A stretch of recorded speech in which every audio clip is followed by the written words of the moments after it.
This is the regular meeting of the Budget and Finance Committee. We have a quorum, Mr. Smith, Mr. Peretz, Mr. Rosendahl, myself, Bernard Parks, as chair. We have a number of items, and colleagues, if we can go through the consent items. And then what we'll do is that I understand there's a timing issue on items 12 and 13. We'll address that before we go into closed session, because I understand that some folks that are here to discuss it may have a plain issue. But let's go through the agenda on closed session. Item number 2 is a workers' comp case, which follows all the guidelines. If we can consent that one. I'll disapprove it. Okay. Item 2. Mr. Peretz, you have an issue on? Okay. So we move item 2 on consent. Item. Just remember that's 3-1. Okay. Yep. Now, where's Pete? Can we do that? Just thought I'd ask.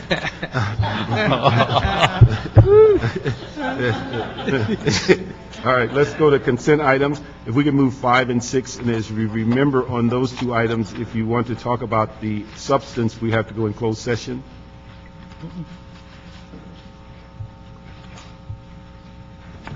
Okay, so if there's no concern on that one, all I'd ask is that we add an instruction that in the future we ask the city CAO and the Office of Finance to report to us in future FSRs an update on the liens initiated versus the recovery rate for the period that covers the FSR plus the cumulative figures. So if we can ask that be something that we can track. So if there's no concerns with that, we can move items 5 and 6. Number 8, just ask that we put that one on consent. It's an issue that's somewhat related to 12 and 13, but we found that we've charged taxes on a business that shouldn't have. We'd like to ask the clerk if we can get a placeholder, because we can toll the interest rates by moving that very quickly to council. We had that in claims board this morning. And so we can, on those, on number 7, Smith, do you have any questions? Yeah. We'll just hold that. Mr. Smith had some questions on 7. So if we can do those on consent, and then do 12, 13, and then go into closed session, and then come back for 7, 9, 10, and 11. So if we can have, call 12 and 13. Okay, item 12 is CO report and CLA report, joint report in response to motion Perry Smith relative to the mutual fund taxation. Jobs and Business Development Committee approved the recommendation on May 31st. 13 is the motion Zion Parks relative to the proposal to exempt mutual funds from city business tax. And before you get started, let me just ask those who've made cards come up, because we'll take 12 and 13 together. No, just sit there. Maria Rumsey from CD9, Michael Gagan from BTAC, and then Kathy Heron from the Capital Group. If you can come up to the 3 mics and before we get started.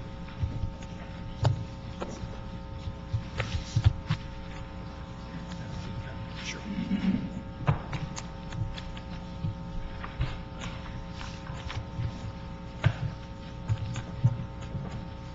Okay. Marie, your boss's motion. Why don't you get started? Marie Rumsey here on behalf of Councilwoman Jan Perry, and we are in full support of the CLA's recommendation, and we hope that you'll adopt the report today and move the item forward to council. Thank you. Okay. Ms. Heron. Thank you, Chairman. Good afternoon. My name is Kathy Heron, and I'm a Senior Vice President of Capital Research and Management Company, the investment manager of the American Funds. First of all, I do want to thank you for accelerating this item on the agenda. I have a personal matter that I need to get off to, so I very much appreciate it. The Capital Group Companies is one of the largest investment management firms in the world, and it's been headquartered here in Los Angeles since 1931. It has a long-term commitment to the city. Capital Group Companies makes a substantial contributions to the local economy, including desirable, well-paying jobs for approximately 1,200 employees in 3 Los Angeles locations. Visitors to our local offices have spent approximately $65 million per year, and the Capital Group contributes more than $5 million each year to local charities. We believe the Capital Group companies in the aggregate represent the largest single taxpayer in the city of Los Angeles. In addition to the corporate entities of the Capital Group companies, the mutual funds managed by Capital also pay city business taxes. I'm here today to speak to you about the business taxes paid by these mutual funds. I'm not asking for relief from any of the more than $10 million each year in taxes paid by the corporate entities. A manager of a mutual fund has a fiduciary obligation to act in the best interests of the fund and its shareholders, who are millions of individual investors across the country saving for retirement and education. A mutual fund is only a passive pool of securities owned by the fund investors. It has no employees or customers. It does not lease any real property and does not typically pay any federal or state taxes. We're asking this committee to approve an ordinance that would confirm the application to mutual funds of the current exemption in the city code for persons receiving, quote, dividend or interest income from passive activities, close quote. Although we believe this provision of the code was intended to exempt entities such as mutual funds from the tax, the city has been applying the tax to the funds, and a clarification is needed. Thank you again for your consideration. Mr. Chairman, members, Michael Gagan, representing the Business Tax Advisory Committee. The committee discussed this item on 2 separate occasions, and for reasons stated by Ms. Herron, as well as the CAO-CLA report, we enthusiastically support the motion. Thank you. All right, John. Okay. John Wickham with the Office of the Chief Legislative Analyst. Motion, Perry Smith asks that we, the CLA, CAO with the Office of Finance, review this, the current taxing arrangement for mutual funds. And in our review, we did, as one of the speakers mentioned, we found that there are 2 components here. There's a tax on the mutual funds, which is this entity, and they find a manager to manage that fund. So there's a tax that's occurring on the mutual fund itself, and then there's the business tax on the mutual fund managers. And the concern that was expressed in the motion and that we found in our research was that if that mutual fund and the mutual fund manager leave the city, that there are about 34 of these types of businesses that we found in the city, that the impact would be approximately $20 million a year.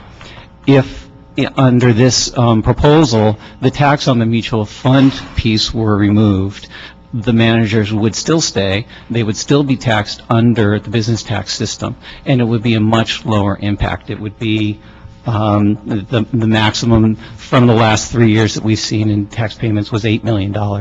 So it's a difference between a loss of $8 million or a loss of $20 million, which is, you know, we're gonna pick the option that's going to have the less impact on the city. What we found was that mutual funds in particular are under extreme competitive pressures out in the marketplace, that there are these that there are mutual funds that have no fees associated with them at all, and so they're much more competitive, and investors are going to those funds as opposed to some of these other funds that have to deal with these kinds of taxes and such. And so these kinds of competitive pressures are really driving the mutual funds to cut their costs and find the most efficient ways that they can to operate their business or their activities. And so in a case like this, it's likely that the city business tax is going to drive the mutual funds and the mutual fund managers out of the city. And so we found that from a policy perspective, that the recommendation in our report to remove the tax on the mutual funds alone would help make that category more competitive in the city and have the least impact on the city's revenues. Mr. Smith, second the motion? Go for it. Mr. Rosendahl? No problem. Great. Let me just ask one thing, if we can ask John, if you could work with Office of Finance, and so that we're not dealing with this incrementally, determine if there's similarly situated businesses that would be impacted by this, so that we'd be aware of the overall impact, so that it doesn't, because I think, although it's not identical, item, I believe, 8 is a similar issue where a holding company is doing investments, and yet we charge them for business tax. And so if you can kind of look at that and give us a reading on what may be similarly situated, so we get the larger view of what the impact would be on business tax. Absolutely. If I could add to that, Mr. Gagan, maybe you can help. When we consolidated years ago from 64 tax rates to, was it 7 or It's 9. I think what we did is, and we saw this in Mr. Rosenthal's district with the internet companies. Right. The unintended consequences was we messed up a lot of codes, and people that were getting really heavily taxed that shouldn't have been, and we were at risk at losing them. It might be wise, and Mr. Gay, maybe you could help us in looking at overall at the tax structure once again to see if there's other problems like this problem, like Mr. Rosenthal's internet problem that exists that we need to be addressing in the same vein. So maybe it requires a much larger review, and Mr. Gay, maybe your committee could help us on that. But I might say that the business tax study, which was under discussion by the council, I think, for about a year, is now underway and has been for approximately 1 month. okay. And our hope is that, among other things, the very issues that you bring up will be addressed by Professor Swenson. But I'll make sure to ask him to do that. Great, super, thank you. And you've got about 2 weeks to get it here, because other than that, I won't be here to do it, so. We can Get it track you going. down. We can plug you in by phone, right? Yeah, I would do that. Okay. All right, so we'll move item 12, concur with the Job and Business Development Committee report and approve the CAO-CLA recommendations on 12, and on 13, we'll receive and file. Thank you. Thank you very much. Okay, we'll go in closed session at this time to address items 1, 3, 4, and 14. Can you announce the special meeting? Okay. That's it? No. So just for public announcement, we will also take up item 14, which will be for the special meeting. So we, like you said, we will go through items 1 and 2, see if there's any questions on 3 and 4, but then also have the special meeting for item 14. But 14 is closed session. Yes, it is.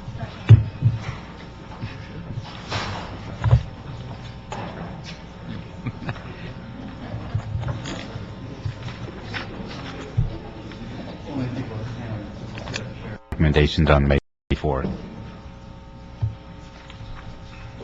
Good afternoon, members of the Budget and Finance Committee. My name is Shane, and I'm here representing the Office of the Controller. I think we understand Mr. Smith had a question. Just one question really is, why is the reserve fund fronting this money, not CRA? The CRA only provides us with reimbursement after the actual billing takes place. It comes into our accounts as revenue, and then it's sent back to the reserve fund at the end of the year. Yeah, well, that's what they're going to do. I just wonder why we had to take the money out of the reserve fund when our reserve fund is so light. The money's coming out of there. How quickly will we get the money back from CRA? What we'll do is, as soon as the CRA starts to reimburse us, the first monies that we get back will go back into the reserve fund immediately. That's not the question. The question is how quickly. We're taking money out of our reserve fund, which is being depleted quickly. We're trying to get to the end of the year without wiping out our reserve fund. We're not funded fully in our reserve fund for next year's budget. How long is that money going to be out of the reserve fund? That depends on Simpson's billing. So if the audit starts next fiscal year and they start billing us for it, the first bills that CRA reimburses for will come into our accounts, and we will reimburse the reserve fund immediately upon receipt. Let me just ask CEO, is it possible you could work with the controller and have them pay this with internal funds and get reimbursed directly from CRA?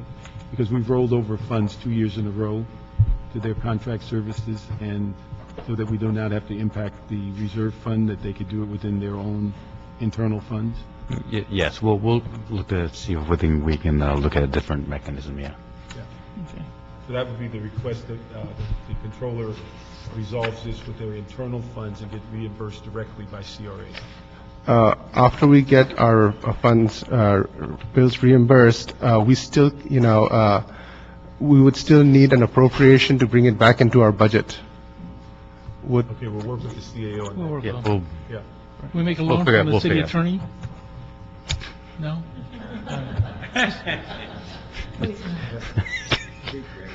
But work on that, work on the mechanics, because we've rolled over funds 2 years in a row for the controller, and with curious so they could pay this up front, and they will, CAO will work with you on how that money gets back into your account. thank you very much, council members. Thank you. All right. With those directions, we'll approve that extension of Simpson and Simpson. Next item. Item 9, which is a board review report relative to the authority to remove uncollectible accounts from the active books of the Los Angeles Convention Center and the Board of Public Works. Is 910? That's 9, and 10 is board review report relative to authority to remove uncollectible accounts from the active books of the Los Angeles Department of Building Safety and Housing Department. Why don't you give us a thumbnail on the process? I will certainly do that, Mr. Chair. I thought the Controller's Office actually was coming to the table, They're coming. but I see that they left. There he is. Hands out. I apologize. But give us the process so that we're aware and whether these write-offs complied with Executive Order 5 and all the other things that we've been working on over the last couple of years. They do, Mr. Chair. As you know, through Executive Directive 5, departments are directed to refer their accounts receivable, delinquent accounts receivable, to outside collection agencies.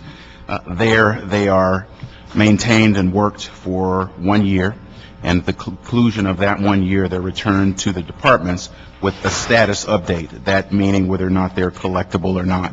All of these accounts have been referred to collection agencies. They were deemed to be uncollectible for various reasons. That could be from death, bankruptcy, a number of different factors, or just simply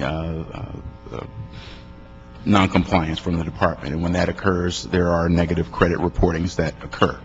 So all of these have been returned. They've exhausted all the efforts based on our Executive Directive 5 and citywide guidelines, and we have reviewed these accounts to make sure that they're in compliance and moving them forward for write-off.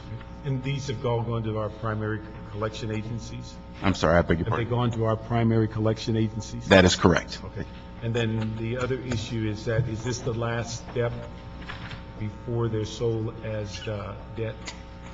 That is correct. And they would be returned, and as you know, we have an RFP that we're about to release for the sale of delinquent accounts receivables. Okay, so the issue is today, the Board of Review is the final step before you put them out for sale. That is correct. Okay. The only item I had was is the $15 million from the Housing Department. Do we have any other clarity as to why so much and so long? And they say they're changing their processes, but it's I guess it's all under $5,000, but they have over $15 million that they are asking for relief.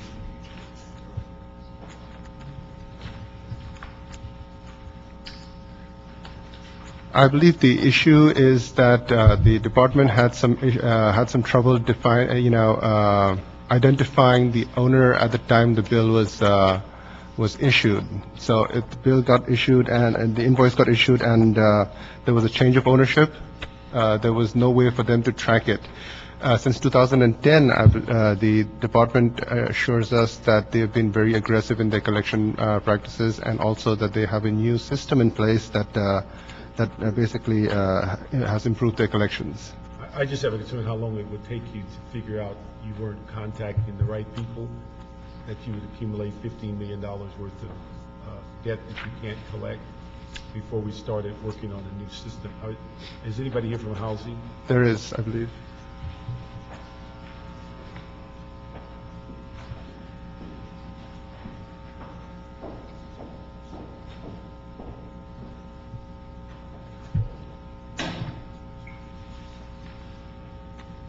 I'd just like to give us an overview of how we got into this situation and what are the specifics that you've done to correct it and how we would not expect this to happen again.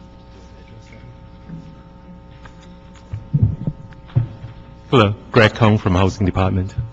The $15 million was from delinquent accounts over 4 years ago, so it has passed the statute of limitation of 4 years. These are all of them are within 4 years old? Yes. And most of them have been in collections already for that long. And many of them were in what we call a 10-day ready. That means they're ready to be sent a 10-day letter, a city attorney's letter to put them to send them to collections. And since many of these accounts had ownership changes, and many of these accounts are owed SCAP fee and RSO fees that are owed by the original owners. So if the ownership changes, it will be very difficult to go up to send a bill to the new owners. And when the old owner moved, it is difficult to find where they have moved to send them the bills. How do we verify that the owner is unavailable? We have county assessors data that tells us who the new owners are, and we have the old bills that tell us who the old owners are. So we have the new owners and we have the old owners, but we don't have the new address of the old owners. Okay, and you can't transfer the bill to the new owners? This is only to the owners at the time of the violations? That's correct.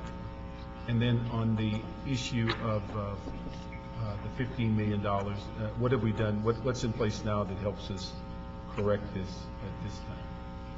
We have a new billing system in place that, among other things, it does automatic aging that ages from regular to late to delinquent.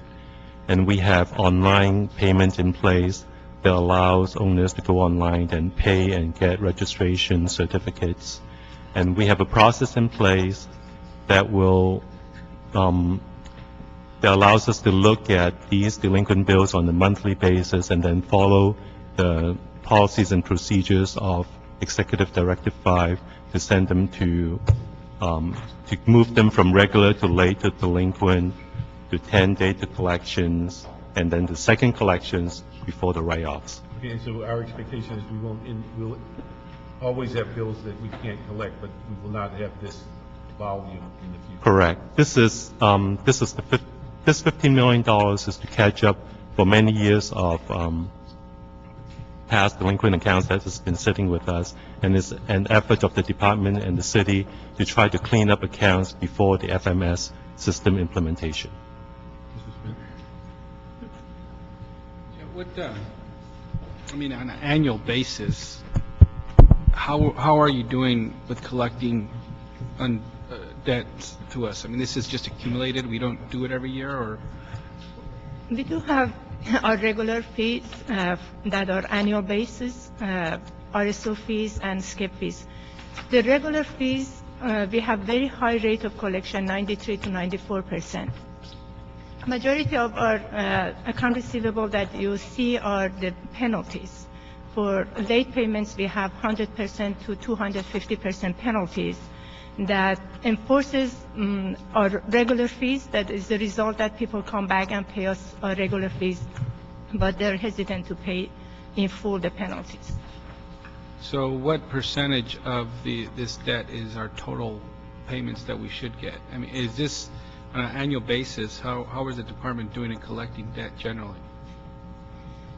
Overall, as I said, we are doing a very good job. We get 93 to 94% of our regular fees, and now we are enforcing even more our penalties.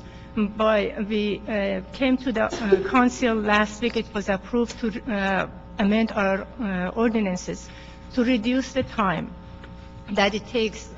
Original ordinances were requiring us to have 2 tiers of penalties and then go through the guidelines of the Office of Finance, which send additional notices, would take time. And during this period of time, until we send the account to collection, these properties would change hands. And the fees were not attached to the property. It was personal liability of the property owner at the time. So we were missing so many accounts this way. With the new ordinance that was passed last week, we reduced the time that it takes to mature an account to send to collection. We are hoping that also gives us a better tool to raise our collection. Okay, thank you. No. Yeah, I'm just wondering if there aren't other ways that we could be going after these folks. Have we ever looked at putting a lien on some of these properties? 'Cause it seems like if they're property owners, they're sort of a sitting duck. We know where they are. Why can't we put a lien on these rather than writing off the debt owed? We already have other venues in place for people that they come to housing department for various services, like getting additional rent increase, getting no-file application process, or closing a RIP case. We require them to have full payments of their fees until we process these services. Besides that in-house services, we are thinking about possibility of legal action to be taken. One additional thing in that amendment of the ordinance was to get that authority to exercise. Lien is a little bit more difficult for our fees because we issue over 350,000 bills last year. We collected over 46.9 million. The number of bills and number of fees that we have is very large.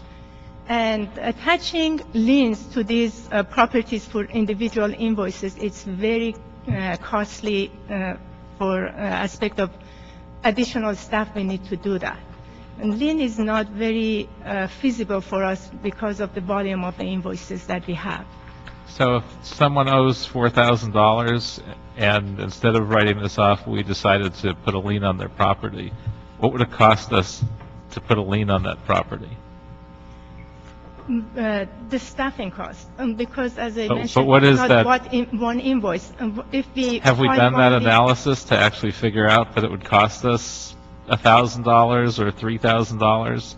I know it's difficult with our short staffing, but if we thought it was cost effective, we would add staff to process those properties and put liens on them. I believe at the time that Commission Court was reviewing this with us, we did have analysis. I don't have the cost analysis in here with me. We did analyze and we came with the idea that legal action is more feasible than lien, and because of also multiple other issues, foreclosures and bankruptcy, we are losing liens that we already have in place for some of our fees. So, well, if we're being asked to write these off, I think we'd want to see some analysis first that shows us that putting liens on them wouldn't be more cost effective than just writing them off. Councilman, we actually, right now, we do have a process to put certain bills, put liens on certain properties for certain bills. Namely, I believe the inspection bills, we put liens on those. We have a higher certainty of who the owners are. For the annual bills, we typically, the way we bill them is we get a monthly county's assessors property ownership roll from the county, and we bill them based on that record because we believe that the county used that record to bill for property tax is good enough for us to use it to bill for SCEP and RSO fees. But then, you know, as you can imagine, that every time there's an ownership change, the owners don't come forward to the housing department to let us know that the ownership has changed. So a lot of our focus has been put on purchasing third-party property data to try to track the ownership changes. Because sometimes when the ownership change, even though when we try to put a lien on it, sometimes it's already too late. The ownership has changed. When we put the lien on it, we're putting a lien on the property with the new owner in place. It makes it very challenging. So we are aware of third-party data that is out there that will give us much better view, much better updates on when the ownership change. We're trying to focus our efforts in that instead of putting the lien first, because we believe that's a much more practical way of trying to catch the change, and it's a lot more cost-effective than trying to put liens on these $18 unit property and $34 unit SCEP. So what's the average of these that are under $5,000. I mean, are we talking about $30 debts that we're writing off? Or are we talking about $4,000 debts that we're writing off? The way the fee goes is our RSO is $18 and change. Our SCEP fee is, I think, about $35.52. The regular fee, as Roya had mentioned, that we have a very high percentage of collection rate, over 90%. The challenging ones are the late and the delinquent. And when it becomes late and delinquent, the late, we double the fee, and then delinquent, we double it again. So that's why you see a very high outstanding amount to be written off. It's just because of the escalation of the penalty, not because of basically that's because of the escalation of the penalties. So even with the penalties, what are we talking about? What's a typical debt? A majority of our properties are small properties, less than 10 units.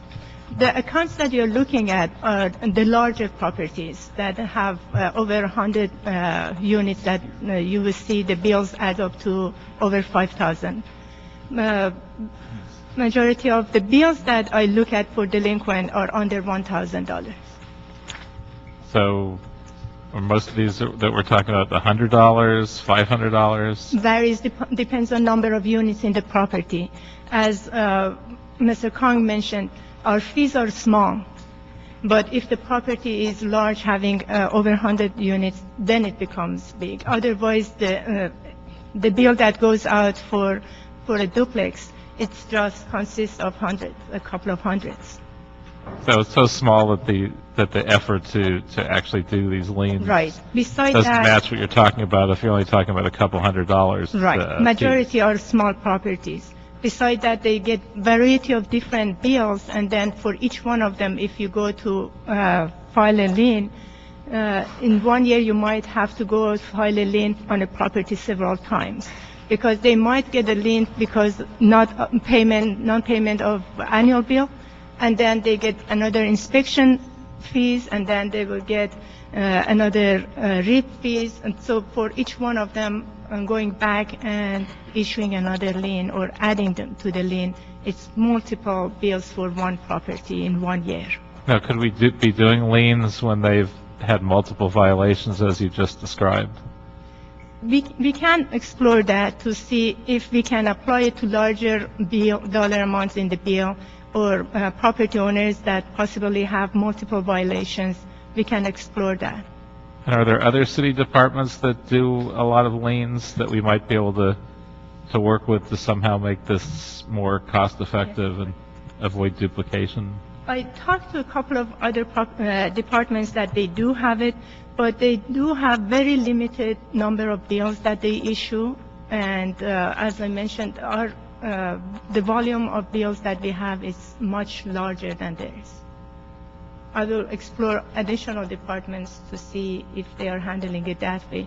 But I can definitely explore to see if we can limit it and have limited liens, like what Mr. Kong mentioned, for 12 programs that are very certain, very specific. We do have lien in place. Yeah, and maybe there's a way to look at some of the larger, at least the larger amounts, so that we're not. Right. It seems like we're writing off more than we need to at $15 million, even if it covers a lengthy period of time. That still seems like a large enough sum that I would hope we find a better way to capture some of those. Right, and for that, at this point, we don't have authority in the ordinance, but we can explore it, study it, and come and ask for authorization for that. Thank you. And so on this item, let's see, 9 and 10, we will move that with the request. Mr. Correct, you'd like a report back on those issues dealing with those efficiencies, and we asked for a report back on that. And we'll move it with that instruction. Thank you. Thank you.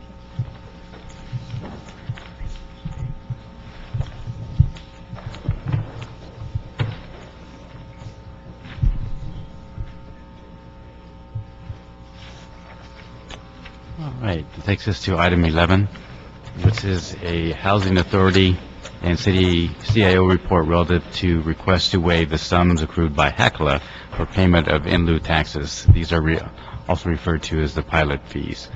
This report would also refer to Housing, Community, and Economic Development Committee. It was waived. Thank you. Okay. We haven't had any pilot reports in a while. Good afternoon. I guess I'll start us off. Melissa Fleming with the CAO. The item before you is a request from HECLA to waive the payment in lieu of taxes or pilot fees for the years 2005 to 2011 in a total amount of approximately $14.2 million. The city has approved a waiver of HECLA's pilot fees for the past approximately 20 years so that HECLA can directly utilize the pilot funds for a variety of projects that benefit both the authority as well as the city. HECLA's waiver request indicates that they will provide a total of $2.7 million to the city for a variety of city services, including $1.2 million for the Summer Youth Employment Program administered by the Community Development Department, $500,000 for the Summer Night Lights Program administered by the Mayor's Grid Office, and a total of $1 million to reimburse the Department of Recreation and Parks for recreational programming and maintenance services at HECLA sites. I do want to note that this $1 million for Recreation and Parks was a subject of discussion during the 2011 budget. At that time, the CAO was directed to report back on whether pilot funds could be utilized to offset the $1 million general fund appropriation that was provided to Rec and Parks for this purpose. And HECLA's agreement to provide this $1 million to Rec and Parks is in accordance with the previous direction provided associated with that. And I'm joined at the table by several representatives of HECLA, and we're happy to answer any questions you may have. Let me just start off by asking, what is HECLA's understanding of what the pilot, the original motion for the pilot, use of the pilot money, what is that for? What was your impression?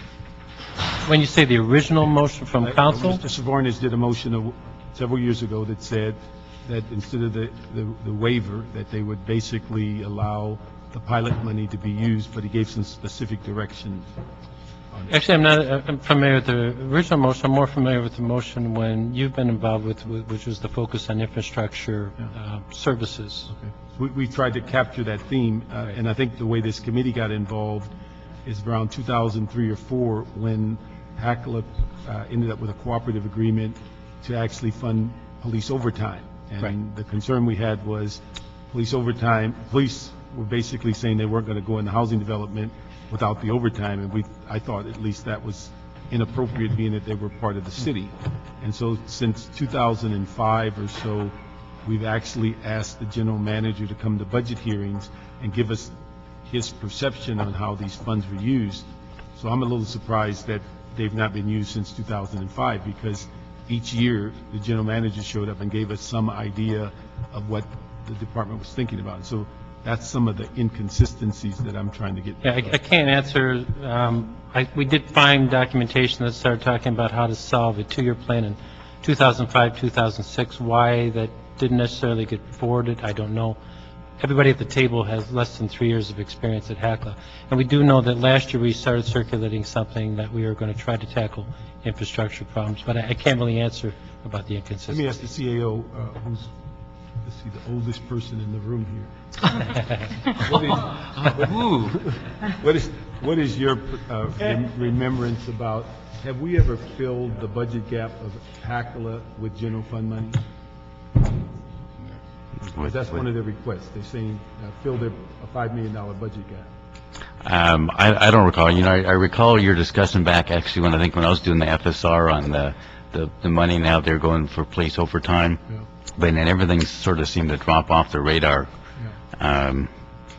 We'd have to go back and really. I'm concerned, as we've taken 5 years to get block grant money, self-sustaining, that we got them off the general fund, my concern is whether with this $14 million, if we follow the directions of infrastructure and a variety of things, that the city plugging what is basically general fund money in to fill a budget cut, is whether that is an eligible use or whether we set a precedent in doing that. And so that's something I think we need to research. From my perspective, what I'd like, and we're going to hold this in committee, when's our next meeting? Next Monday, and asked if you work with the CAO. A couple of things I think would be helpful. Sure. Is if you give us on your page 2 of 3 of your report, you give us a Jordan Downs $4 million breakout if you could give us a somewhat of a breakdown, as you've done in Table 4, as to how you specifically going to use that $4 million for Jordan Downs. I'd ask the CAO to work with you on this whole issue of $5 million worth of one-time balance budgeting. I just don't know if that's an appropriate use for us to be filling the void when you should be, in my judgment, basically staying within the budget that you've received. Can I answer that? Mhm. I think that's a legitimate concern, and I can guarantee you that we wouldn't come back with this next year had we not been sideswiped by the federal government at such a late time in the year. I mean, the two areas that got hit were Section 8 public housing, both labor-intensive operations. They hit us in half a year. For me to dismantle people and essentially have to double the budget cut and then next year have half that amount of cut, that's the only reason we're asking for this exceptional time to do this. We would not ask for this next year, and we're very happy to come back with a 5-year plan that shows you that we'll solely use this for infrastructure in the future. But I think that was one of the things we asked a while back for the 5-year plan. But let me ask the CAO to look at the precedent setting of this issue and whether, again, that's a lot of money to be filling a void. And I understand that it impacts services, and I also understand it's very similar to the block grant dropping from 120 million to 80 million or something. So we're all in that same boat. But Well, and know that next year, we're going to accommodate that cut by tackling those issues. We'll not be using any other funds, but it's the timing of the cut. There was absolutely no preparation. But again, I want to make sure that, again, that we look at it from the perspective of general fund money, and that we not put ourselves in a position to where we have created a dilemma for ourselves. And so the other thing, let me ask you, Ray, if you could go, and Bill Fujioka wrote a report on May 1st, 2006, under CF number 061149, and on page 2, paragraph 3, he identifies a number of concerns about the use of pilot money and how it should be used, and also that there is no ongoing approval by the council. One thing in reading this, I didn't know that he also comments that there is an LA Unified School District and also a community college issue that deals with how these these pilot funds are used. So if you could look at that all in that review, so we get it back next week. And we should also add somewhere in your report an instruction that each budget year that pilot report comes as an official document so the council committee can review it, approve it as part of the budget.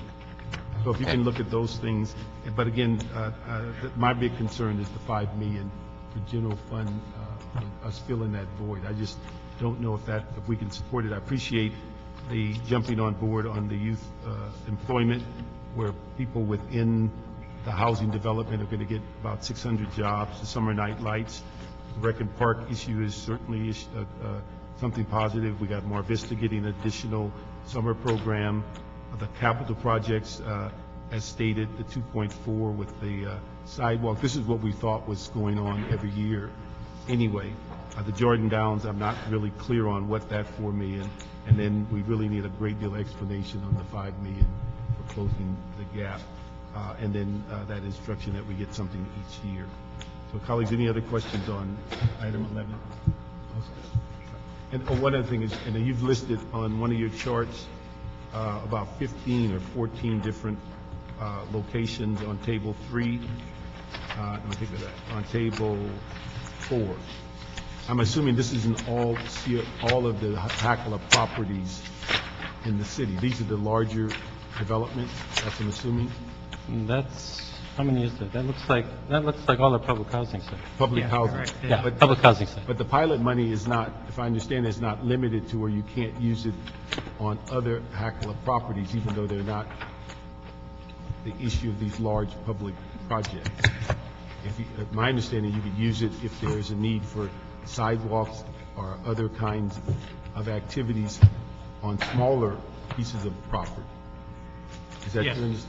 Yes. I mean, so the issue is, this is the large properties that the money's being used on. But again, what I think the pilot, the intent of it was to bring amenities to people in public housing that wouldn't be available otherwise, and the city can't afford to subsidize. So that, again, if we're only dealing with these 14, then what are the other properties getting, or if they're getting any consideration at all? And that's where I think this pilot money has always been destined to be used. Correct. These are the larger projects, as you've indicated, and, typically the greatest need is in those development sites. And so that's where we are trying to target, to make sure at least we can complete those sites and then, work our way out to the smaller ones. It seems like a year or so ago, your general manager came in and said you were doing something on technology or bringing technology to some of the housing developments, and that's why I was surprised to see nothing has happened since 2005, because we were told a year or so ago that year's priority was bringing technology into the housing development. And I think we circulated that, and why it didn't go forward, I don't know, but we continued on with technology anyways, in all the various sites. Okay. And in fact, some of the staffing issues that we have are those people who serve those technology centers. But as you look and work with the CEO, if you look at those smaller properties and see if some of those needs should fit into the kinds of things you're doing here, it relates to sidewalks, alleys, trees, things of that nature, the ADA, the curb cuts. Because I think that's what we're trying to do, is make sure that those funds are used for those residents that live within those public housing. Okay. One question, please, Mr. Chair. If we can find other capital funds to be used for that, since those capital funds do not have the flexibility to be used for operation, would it be, at least permissible to explore the idea of then using those capital funds to take care of those curb cuts and capital projects, and then still use some of this for closing our own gap? If you explain to us why you've not used them in the past and they're available, that would be interesting to know why you have money available for those kinds of things, capital. Well, and be clear, in our capital funds, if we have a public house, we put roofs on, all that comes out of capital. That's not really related to city capital issues, infrastructure. No, I'm just saying that the issue, if you have money available that could have impacted positively on the residents of public housing, and those have not been forthcoming, that's what I'd be interested in when you say, can I trade the money if it's not being used for that purpose? I think we'd like to know why not. Okay. So if we can ask that next week and get some of those explanations. Absolutely. Thank you. All right, thank you very much. We adjourn.